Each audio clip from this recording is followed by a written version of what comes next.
कृतार्थोऽहं कृतार्थोऽहं कृतार्थोऽहं न संशयः। वाञ्छाकल्पतरुभ्यश्च कृपासिन्धुभ्यो एव च पतितानां पावनेभ्यो वैष्णवेभ्यो नमो नमः। भगवद्गुणानुरागी भगवत चरणानुरागी सर्व भगवदीय परिवारजनों ने हृदय में भगवत स्मरण रथयात्राની સર્વ પરિવારજનોને ખૂબ ખૂબ મંગલ વધાઈ.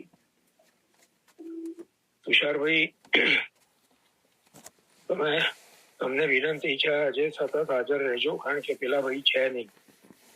ચોક્કસ ના, હું આવું છું પણ છે ને, હોસ્ટ એને બનાવ્યો ને એટલે કમાન્ડ એને જોડ જતો રહે બધો. હા, પણ એ આવી શકે. હા, એવી હાલત છે નહીં એમની કે આજે સત્સંગમાં હાજર રહી શકે. ચોક્કસ ચોક્કસ ચોક્કસ ચોક્કસ. ચાલો, ગયા અઠવાડિયે આપણે એવું એક વિચાર્યું હતું કે આજે રવિવાર અને રથયાત્રાનો સુયોગ આપણને પ્રાપ્ત થયો છે, તો રથયાત્રા વિશે અને રથયાત્રાના જે કીર્તનો છે એના વિશે ચર્ચાનો ક્રમ રાખીશું. એટલે ભક્તિ પોષણનો એક ચંદ્રાવાળાનો ક્રમ લઈએ અને પછી આપણે રથયાત્રાના ક્રમ તરફ પ્રયાણ કરીએ. નવ ભક્તિ, નવધા ભક્તિ, એના સ્વરૂપ, એના લક્ષણ, એના ઉદાહરણો જયરામભાઈએ આપણને સમજાવ્યા. 35મા ચંદ્રાવળામાં પ્રેમ લક્ષણા ભક્તિ 10મી, જે નવ ભક્તિ સાધન રૂપ છે અને પ્રેમ લક્ષણા સાધ્ય રૂપ છે, એનો પરિચય આપ્યો. હવે એ પ્રેમ લક્ષણ ભક્તિના સોપાન, સ્ટેજીસ કયા કયા છે એ 36મા ચંદ્રવાળામાં સમજાવે છે. પ્રેમ, આસક્તિ, વ્યસન એ ત્રણેય રૂપ સ્નેહના કહીએ. 35મા ચંદ્રવાળામાં સમજાવ્યું કે પ્રભુને કેવો સ્નેહ રૂપ છે. અહૈતુકી, નિર્વ્યાજ, નિષ્કામ, નિશ્ચલ, નિશ્ચલ સ્નેહ પ્રભુને રૂપ છે. હવે એની આગળની જે અવસ્થાઓ છે,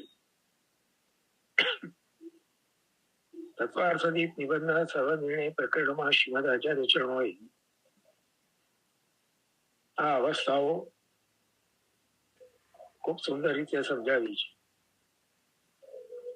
અહીંયા આ 36મા ચંદ્રાવળામાં જયરામભાઈ એનું જ અનુસરણ કરીને સરળ ભાષામાં આપણને એ સમજાવી રહ્યા છે.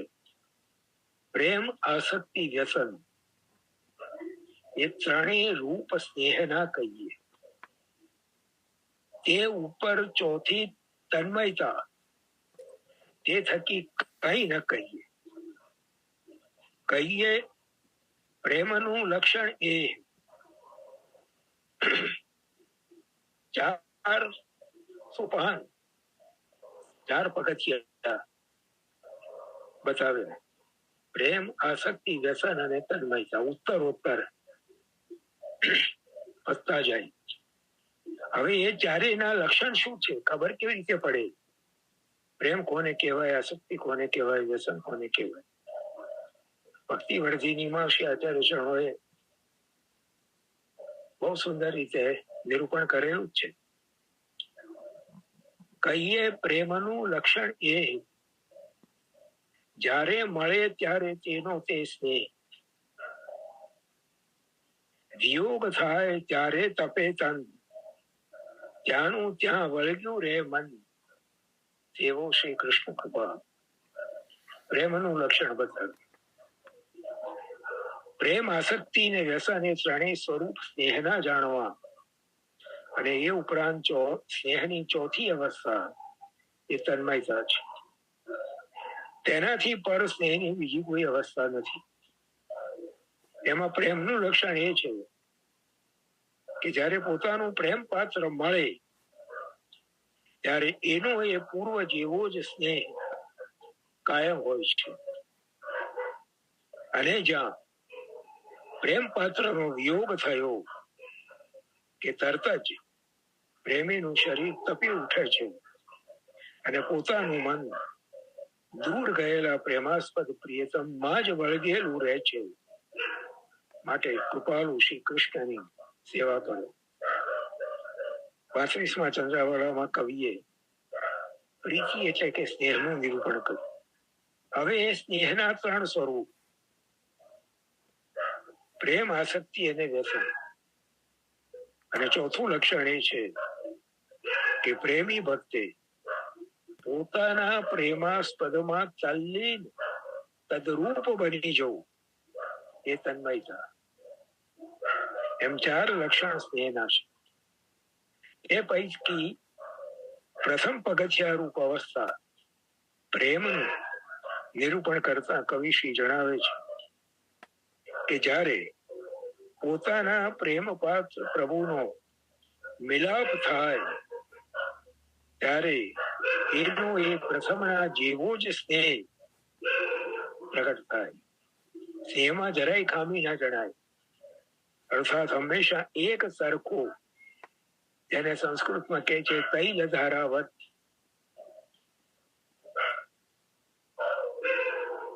ડબ્બામાંથી બરણીમાં તેલ ઠાલવ્યું અને જેવી અખંડ તેલની ધારા ડબ્બામાંથી તૂટ્યા વગર બરણીમાં પડે એને તૈલ ધારાવત કહેવાય.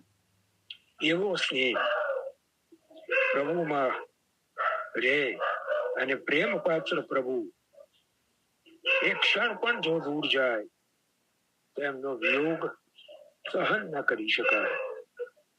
શ્રીમદ ભાગવત 10મ સ્કંદ 31મો અધ્યાય 15મો શ્લોક.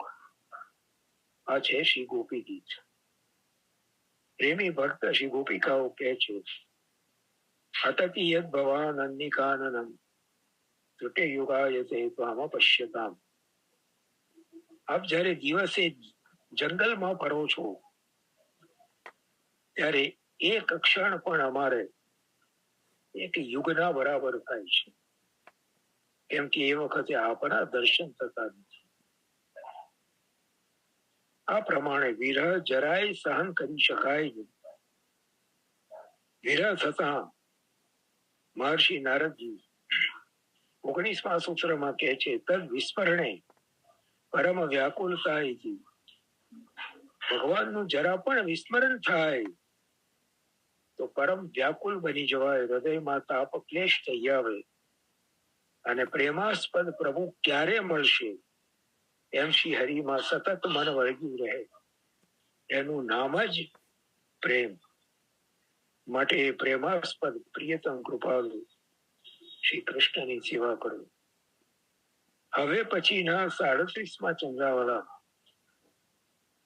આસક્તિ, વ્યસન અને તન્મયતા આ 3 અવસ્થાના લક્ષણ દયારામભાઈ બતાવી રહ્યા છે. એક વાર આખા દિવસમાં પણ મળ્યા વિના ન રહેવાય. જો ન મળે તો વિકલ થાય, આસક્તિ એ કહેવાય.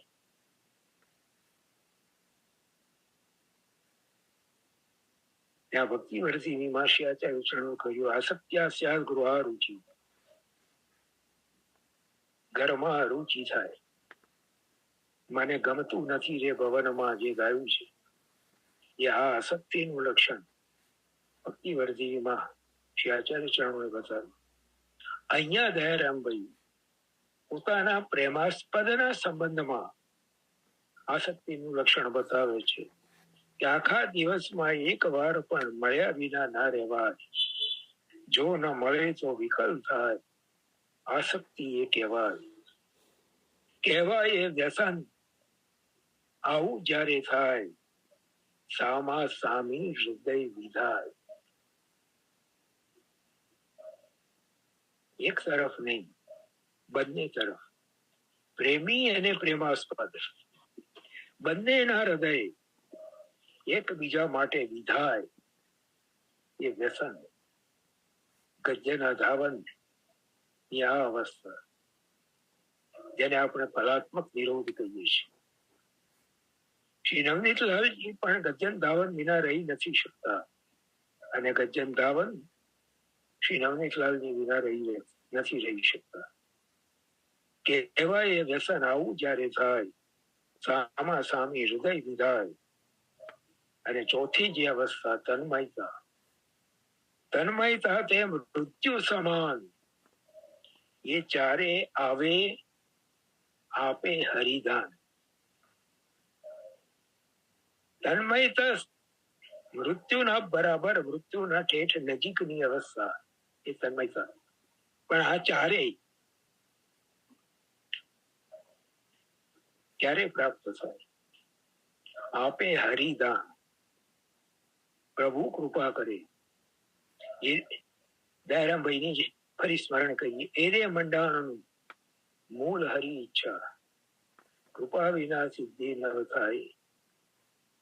કૃપા વિના સિદ્ધિ ન થાય. પણ શ્રી વલ્લભ શરણ થકી સૌ પડે સહેલું.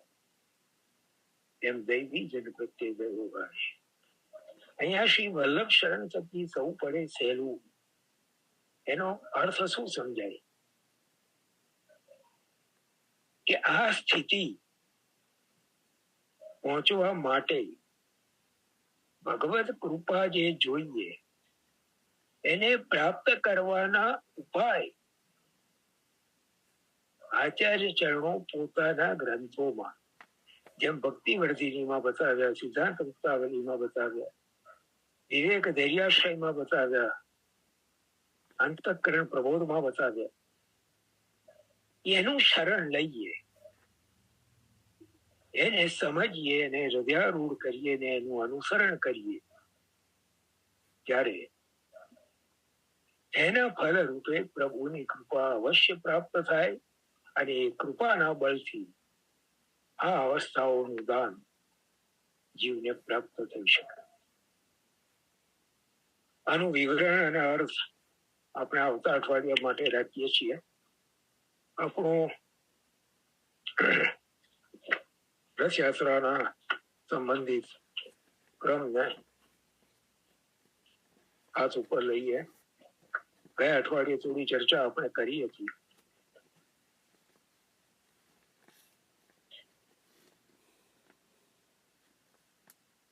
રથયાત્રાના ઉત્સવને તો આપણે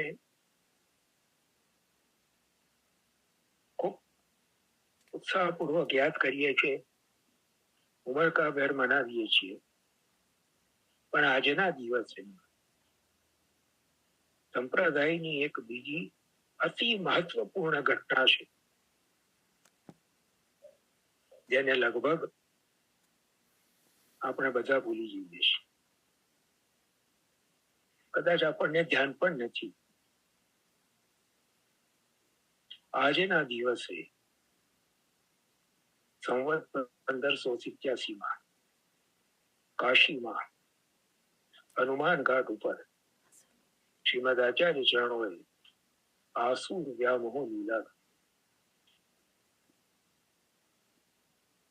મધ્યાહન સમયે ગંગાજીની મધ્ય ધારામાં આપે પ્રવેશ કર્યો.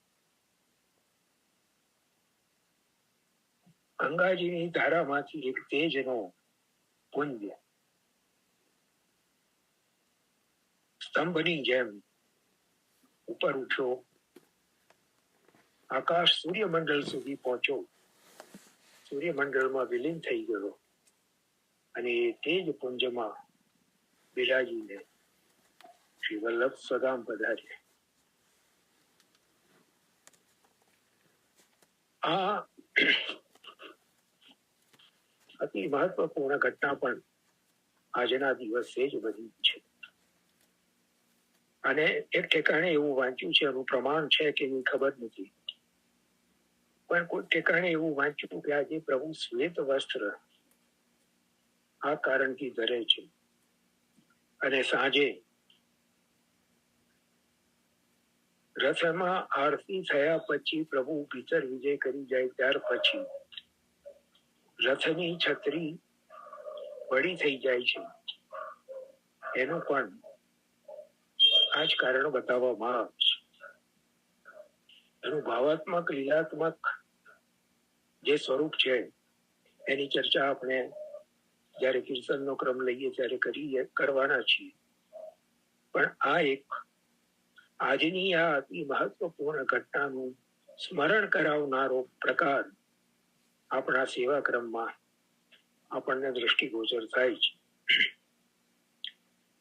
શ્રી વલ્લભે આજના દિવસે આસુ વ્યામો લીલા કરી, એની સાથે સાથે એના પહેલા પોતાના બંને પુત્રો શ્રી ગોપીનાથ પ્રભુચરણ અને શ્રી ઉચલેશ પ્રભુચરણ અને અંતરંગ સેવકો જે અડેલથી શ્રી વલ્લભના પરિવાર સાથે કાશી આવ્યા છે, આ બધાની વિનંતીથી બધાએ મળીને વિનંતી કરી કે હવે આપ પ્રત્યક્ષ ભૂતલ પર ન બિરાજતા હોય ત્યારે અમારું કર્તવ્ય શું? આપ અંતિમ ઉપદેશ રૂપે શું આજ્ઞા કરો છો? અને શ્રી વલ્લભે ગંગા તટની રેતીમાં પોતાની આંગળીથી 3.5 શ્લોક લખ્યા. યદા બહિર્મુખાયુમ ભવિષ્યત કથંચન તથા કાલ પ્રવાહસ્તા દેહ ચિત્તાદયોપ્યુતા સર્વથા ભક્ષ્યિષ્યન્તિ યુષ્માનુતિ મતિર્મુખા ન લૌકિક પ્રભુ કૃષ્ણ.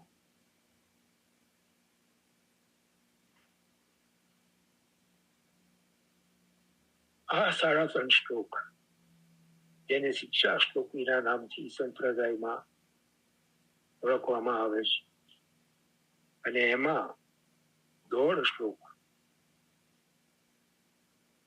પ્રચલિત આખ્યાયિકા એવી છે કે શ્રી ઠાકોરજીએ પ્રગટ થઈને ઉમેર્યું, મયી ચેદસ્તે વિશ્વાસ શ્રી ગોપીજન વલ્લભે.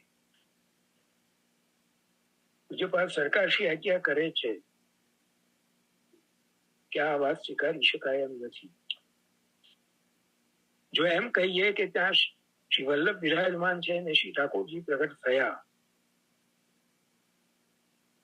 તો 2 સ્વરૂપ અલગ છે એવું પ્રતિપાદન થાય છે. વસ્તુતઃ કૃષ્ણ એવ જ છે. એટલે પછીનો 1.5 શ્લોક શ્રી આચાર્ય ચરણોએ ભગવત સ્વરૂપના આવેશથી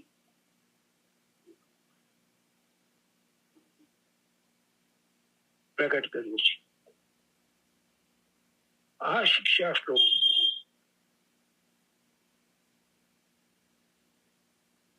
એને પરમ ભગવદીય શ્રી રમેશભાઈ પરીખે શ્રી વલ્લભનું વસ્યત નામું એ નામથી એક પુસ્તક લખીને પ્રકાશિત કર્યું છે, અને એની અંદર આ શિક્ષા શ્લોકી ગ્રંથનો અર્થ અને ભાવ ખૂબ સુંદર રીતે વિસ્તારપૂર્વક પ્રગટ કર્યા છે. મારી અલ્પમતી પ્રમાણે આજે સંપ્રદાયની જે સ્થિતિ છે, સ્થિતિ શબ્દ તો બહુ માઇલ્ડ છે, વધારે કઠોર શબ્દ વાપરવો નથી.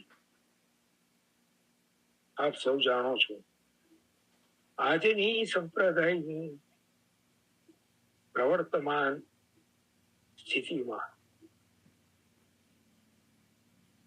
જે વિચારશીલ વૈષ્ણવ છે,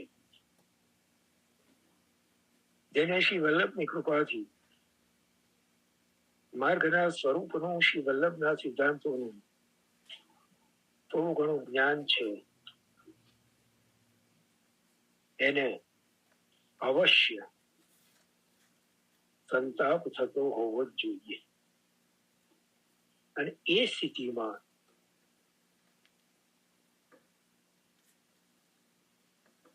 પોતાને બચાવવા માટે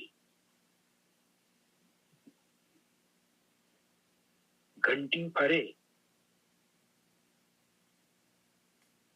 જેટલા દાણા પડે, જેટલા દાણા ઓરવામાં આવે બધા ગળે, પણ જે દાણા ઘંટીના ખીલાને પકડીને રહે એ બચી જાય.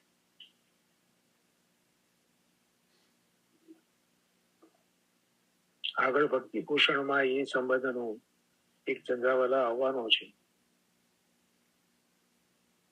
જો કે જુદા સંદર્ભમાં એનો પ્રયોગ દયારામભાઈએ કર્યો છે, પણ અહીંયા આપણે એમ સમજીએ,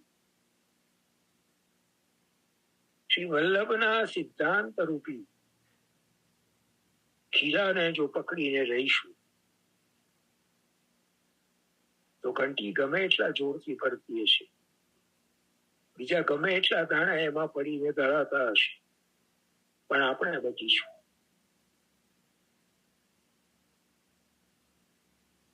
પેલી એક દ્રષ્ટાંત કથા છે કે રાજા ફરવા નીકળ્યો ને ચારે બાજુ ધૂળ ઉડી, પગ ધૂળ વાળા થયા ને એને હુકમ કર્યો કે આખી પૃથ્વીને ચામડાથી મળી. ત્યારે ડાયા કારભારીએ કહ્યું કે આખી પૃથ્વીને ચામડાથી ના મળાય, તમારા પગ ચામડાથી મળી દઈએ એટલે તમારા પગને ધૂળ નહીં લાગે. એમ આપણે અત્યારની પરિસ્થિતિમાં બીજું કઈ ના કરી શકીએ. પરિસ્થિતિને સુધારવા માટે ભલે કઈ ના કરી શકીએ, પણ આપણી જાતને શ્રી વલ્લભના સિદ્ધાંતોનું કવચ પહેરીને જો બચાવી લઈએ તો બહુ મોટી વાત છે. શ્રી વલ્લભની પ્રસન્નતાના પાત્ર બનીશું.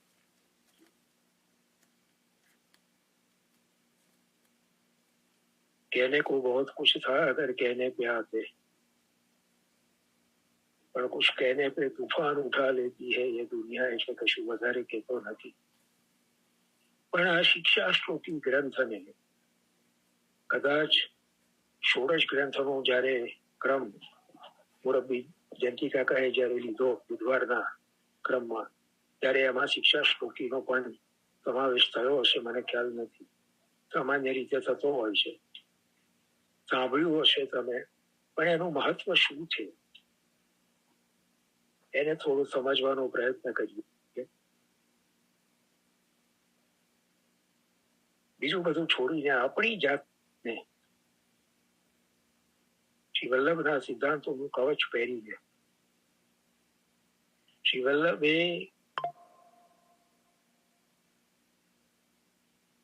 જે માર્ગ આપણા માટે તૈયાર કર્યો છે, એવો સુંદર માર્ગ છે. ઠેક ઠેકાણે સૂચનાઓ આપતા પાટિયા લગાડેલા છે, ક્યાંય ભૂલા ના પડાય. રાત્રિના અંધકારમાં પણ પ્રકાશ આપે એવા ભક્તિ માર્ગાબ્જ માર્તંડના મણિરૂપી વચનો પ્રકાશ ઝળહળતો પ્રકાશ પાથરી રહ્યા છે. એ માર્ગ ઉપર બીજાને માર્ગ છોડીને આજુબાજુના ખેતરોમાં ભલે સ્વેચ્છા વિહાર કરવો હોય, આપણે એ માર્ગને પકડી રાખીએ.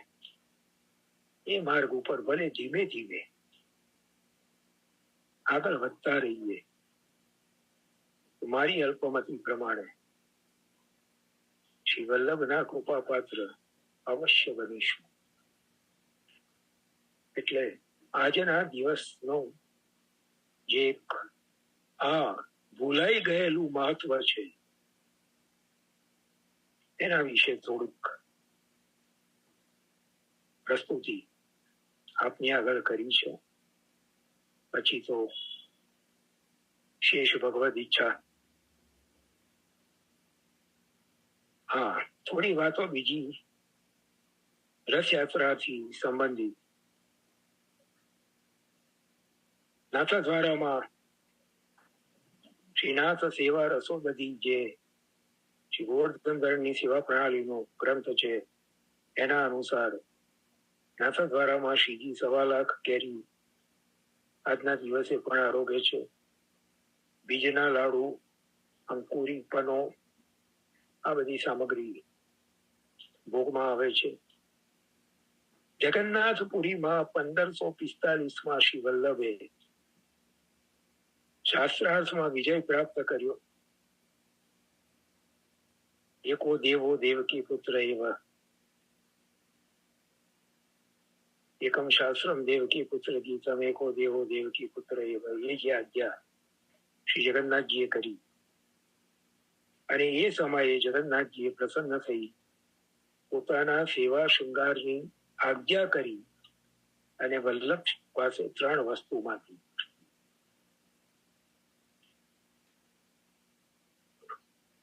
શ્રી જગન્નાથજીને ત્યાં જે સૌથી મોટો ઉત્સવ છે રથયાત્રા, એ રથયાત્રાનો ઉત્સવ પુષ્ટિ માર્ગમાં પણ મનાવવાનો શરૂ કરવો.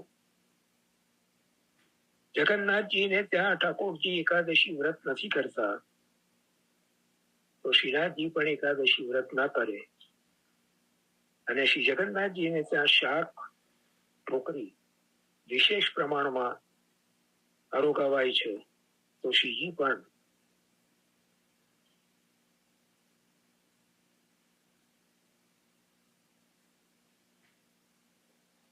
નિશાબેને બહુ સરસ પ્રશ્ન કર્યો. શ્રાવણ સુદ એકાદશી એ પ્રભુ પ્રગટ થયા તો એ 2 સ્વરૂપ ના થયા? એમ તો શ્રી ગોવર્ધનધર સ્વરૂપે જતીપુરામાં ગિરિરાજજી ઉપર બિરાજે છે અને શ્રી વલ્લભ સેવા કરે છે, ત્યાં પણ 2 સ્વરૂપ છે. જ્યાં લીલા શ્રાવણ સુદ એકાદશી એ પ્રગટ એટલા માટે થયા છે કે કલયુગના જીવ મહાત્મ્ય જુએ તો એમને વિશ્વાસ આવે. એટલા માટે શ્રી ઠાકોરજીએ સ્વયં પ્રગટ થઈને આજ્ઞા કરી એવું બતાવવા માટે શ્રાવણ સુદ એકાદશીએ શ્રી ઠાકોરજી સ્વયં પ્રગટ થયા છે. અને શ્રી વલ્લભે ત્યાં ઠાકોરજી સ્વરૂપે નહીં, ભગવત સ્વરૂપે નહીં, સ્વામીની સ્વરૂપના આવેશમાં મધુરાષ્ટકથી સ્તુતિ કરી છે. આટલો ભેદ છે. સ્વરૂપ એક છે. જ્યારે જે પ્રકારની લીલા કરવાની હોય ત્યારે તે પ્રકારે એક સ્વરૂપે કરે, 2 સ્વરૂપે કરે, અનેક સ્વરૂપે કરે. લીલા લાલ કી લખી ન પરત, એવું છે. આપણો દ્રઢ વિશ્વાસ પૂજ્યપાદ સરકારશ્રી તો એ પણ આજ્ઞા કરે છે કે પંઢરપુરમાં શ્રી વિઠ્ઠલનાથજીએ શ્રી આચાર્ય ચરણને વિવાહ કરવાની આજ્ઞા કરી ત્યારે આપણે ત્યાં એક પ્રચલિત માન્યતા એવી છે કે ત્યાં શ્રીનાથજી પણ પ્રગટ થયા અને એમણે પણ એ આજ્ઞાની પુષ્ટિ કરી. ત્યાં પણ શ્રી સરકારશ્રી પૂજ્યપાદ સરકારશ્રી આજ્ઞા કરે છે કે શ્રી વિઠ્ઠલનાથજી અને શ્રીનાથજીમાં કોઈ ભેદ જ નથી, 2 એક જ સ્વરૂપ છે. તો 2 સ્વરૂપે પ્રગટ થયા એ બને કેવી રીતે? નામ તો વિઠ્ઠલનાથ રાખ્યું છે જે પુત્રનું પ્રાગટ્ય થયું. એટલે આ ભ્રમણાઓમાં ભ્રમણા તો ના કહું પણ આપણું અલ્પ જ્ઞાન આપણને આવી બધી બાબતો માનવા માટે પ્રેરે છે. સૌંદર્યમ નિજરુદ્ગતમ પ્રકટિતમ શ્રીગુર ભાવાત્મકમ, એ જે સૌંદર્ય પદ્ય છે એને જો સમજી લઈએ તો શ્રી આચાર્ય ચરણના સ્વરૂપ વિશે કોઈ ભ્રાંતિ આપણામાં રહે નહીં. અને આ સૌંદર્ય પદ્યમાં બતાવેલા ત્રણેય સ્વરૂપ, ભગવત સ્વરૂપ, સ્વામીની સ્વરૂપ અને સાક્ષી સ્વરૂપ, એ ત્રણેય સ્વરૂપ ભૂતલ પર જે સન્મનુષ્યાકૃતિ સ્વરૂપ પ્રગટ થયું શ્રી લક્ષ્મણ ભટ્ટજીના પુત્ર રૂપે, એમાં આ ત્રણેય સ્વરૂપ બિરાજે છે.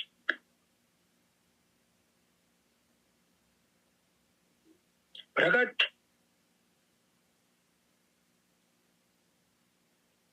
જોઈન નથી થવાતું. તુષારભાઈ નયનાબેન મોદી કે છે જોઈન નથી થવાતું. કેટલા છે? 100 થઈ ગયા તો જોઈન ક્યાંથી થવાય? કે છે કે શ્રીજી પ્રગટ થયા અને એમને માગ્યું, પછી એને નિશ્ચય શ્રીનાથે માગ્યું, એવું વલ્લભાખ્યાનમાં પણ આવે છે. સ્વરૂપમાં ભેદ જોવાની દ્રષ્ટિ જે પાછળથી વિકસિત થઈ સંપ્રદાયમાં, લોકો એવું કહે છે કે રથયાત્રા એ તો મર્યાદા માર્ગનો ઉત્સવ છે. અરે મર્યાદા માર્ગનો ઉત્સવ ક્યાંથી થયો? શ્રી મહાપ્રભુજી જગન્નાથ પુરીને સ્વયં પુરુષોત્તમ ક્ષેત્ર તરીકે ઓળખાવે છે. તો પુરુષોત્તમ ક્ષેત્ર તરીકે ઓળખાવે છે એનો અર્થ શું? ત્યાં પુરુષોત્તમ બિરાજે છે ત્યારે શ્રી મહાપ્રભુજી એમ કે છે ને કે આ પુરુષોત્તમ ક્ષેત્ર છે. પછી મર્યાદા માર્ગનો ઉત્સવ કેવી રીતે થયો? વેંકટેશ શ્રીરંગે વેંકટેશ જગન્નાથે, જેનાથી સેવા નથી બનતી એને આ ધામોમાં રહીને જે પરિચારકી મળે એ કરવી, ભાગવતનું સેવન કરવું, એવી આજ્ઞા સ્પષ્ટ પોતાના ગ્રંથોમાં શ્રીમદ આચાર્ય ચરણો કરે છે. પણ વારંવાર આ પ્રશ્ન ઉભો થતો રહે છે અને વારંવાર એની ચર્ચા થયા કરે છે. સીધી સાદી એક જ વાત સમજી લેવાની જરૂર છે. સ્વરૂપો પુરુષોત્તમ જ છે. અંતર જે છે એ સેવા પ્રકારમાં છે, પદ્ધતિમાં છે. ચાલો, એટલે આ અનુસાર શ્રી વલ્લભે સર્વપ્રથમ રસ સિદ્ધ કરાવી, નવનીત પ્રિયાજીને રથમાં પધરાવી, ધામધૂમથી અડેલ ગામમાં રથયાત્રા ફેરી. આ એક કથા મેં જે શ્રી વિઠ્ઠલેશ ચરિતામૃતમાં વાંચી છે એ છે. પ્રચલિત કથા એ છે કે શ્રી ગુસાઈજી જગન્નાથપુરી પધાર્યા, આપે ત્યાં રથયાત્રાના દર્શન કર્યા અને ત્યાંના જેવો રથ આપે સિદ્ધ કરાવ્યો અને રથયાત્રાનો ઉત્સવ મનાવવાનો શરૂ કર્યો. જે હોય તે, પણ રથયાત્રાનો ઉત્સવ આપણે ત્યાં આવ્યો છે જગન્નાથપુરીથી. આપને કદાચ આશ્ચર્ય થશે. હા, કેટલી વાર છે ભાઈ? આ 3 મિનિટ બાકી છે. તમને જોયા એટલે એમ થયું કે સિગ્નલ આવ્યો. બરાબર છે, 3 મિનિટની વાત છે. સાચી વાત છે. અને પેલા બેન ને તમે તરત જવાબ આપી દીધો એટલે બોલ્યો ને 100 થઈ ગયા હતા એટલે પછી એમનાથી કઈ દીધા.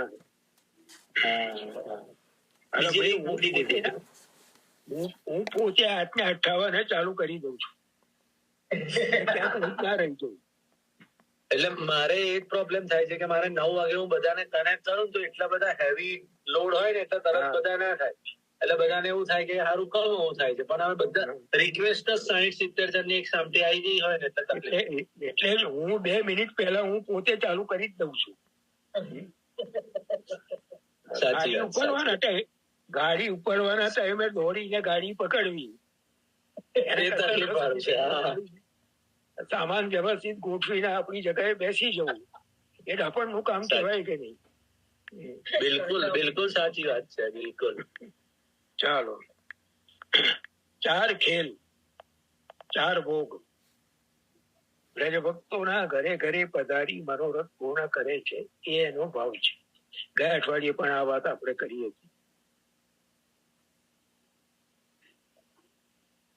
નાથદ્વારામાં શ્રી ગોવર્ધન ધરણના સ્વરૂપની ભાવના અચલ છે. એટલે શ્રી ગોવર્ધન ધરણને ત્યાં રથનો પ્રકાર નથી. ગોધનું સ્વરૂપ શ્રી મદન મોહનજી છે, એ પણ રથમાં નથી બિરાજતા. હિંડોળા પલ્લામાં બિરાજે, પણ રથમાં નથી બિરાજતા. હા, શ્રીજીના સન્મુખ રાજભોગ સમયે ચાંદીનો રથ પધરાવવામાં આવે છે, અને એ અષાઢ સુદ પૂનમ સુધી રોજ રાજભોગ સમયે એ ચાંદીનો રથ શ્રીજીના સન્મુખ પધરાવે છે. જગન્નાથપુરીના રથની સુંદર માહિતી. 3 રથ, નંદી ઘોષ, તાલધ્વજ અને દર્પદલન, એ આજે આપણા ગ્રુપમાં રૈનેશભાઈએ મૂકી છે. ખૂબ જાણવા જેવી માહિતી છે. કેટલા, દરેક રથનું માપ કેટલું હોય છે, દરેક રથના પૈડા કેટલા હોય છે, આ બધી માહિતી એમાં આપેલી છે. દરેક રથના સારથી, એના ઘોડા, બધું અલગ અલગ છે. અને ખૂબીની વાત એ છે કે દર વર્ષે આ 3 રથ નવા બને છે. વસંત પંચમી એ લાકડા આવવાના શરૂ થાય, અને અક્ષય તૃતીયા એ રથ બનવાનું મુહૂર્ત થાય. રથ બનવાનો કાર્ય પ્રારંભ થાય. અક્ષય તૃતીયાથી